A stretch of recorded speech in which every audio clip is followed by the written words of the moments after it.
Here's how to cancel an order on Amazon.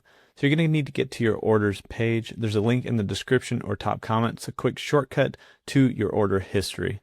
Inside of here, any order that is arriving and has been recently ordered, you can go in here and view or edit that order. Once we click on that, we're going to see that orders landing page right here. And you can see underneath track package, we have cancel items. So we can click on that, and that's going to take us to this little cancellation page.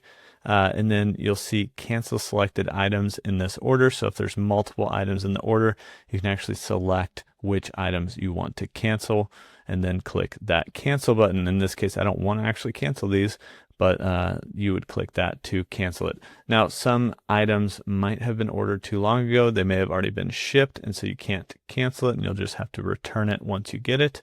But if you've recently ordered items, that cancel button should be there for you to cancel orders on Amazon.